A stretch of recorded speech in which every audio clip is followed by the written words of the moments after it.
So mga tol, matapos nga po nating maibalita na nagbigay ng payo ang dating trainer ni Casimero na si Coach Nonoy Neri. Sinabi nga po dyan ni Nonoy Neri mga tol na magdagdag daw si Casimero ng head coach, strength and conditioning coach at nutritionist dahil nagbago na daw ang galawan ni Casimero sa laban nito noong October 12 sa Japan kontra kay Yukinori Ugoni. So natanong nga po ng sports analyst na si JM Siyasat itong si Coach Nonoy Neri kung babalik pa daw ba ito kay Casimero kung sakaling kunin daw siya bilang head coach. Sagot ni Nonoy Neri mga tol, baka hindi na daw dahil busy na daw siya at may bago na daw siyang binibuild up na fighter.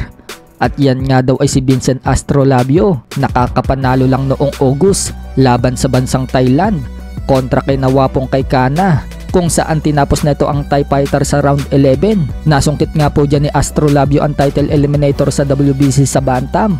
At ayon kay Coach Nonoy Neri, nalalapit na muling lumaban si Astrolabio sa world title, kundi daw sa December, baka sa susunod na taon. Sa katunayan, kukunin daw ng Unified Super Bantamweight World Champion Marlon Tapales itong si Vincent Astrolabio bilang sparring partner.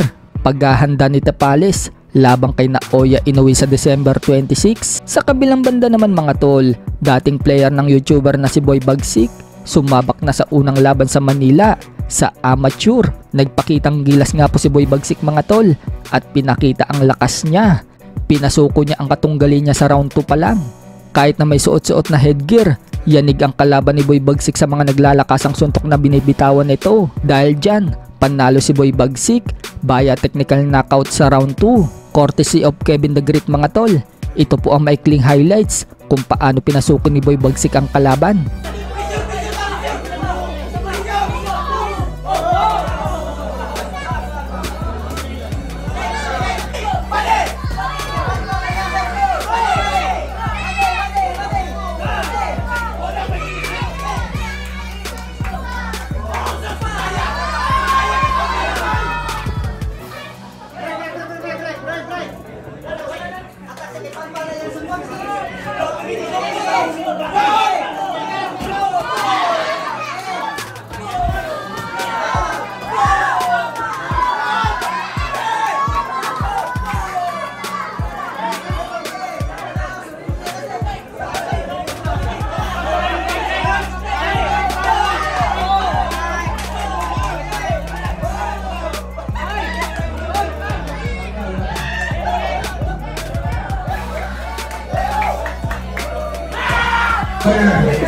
Boy Bagsik.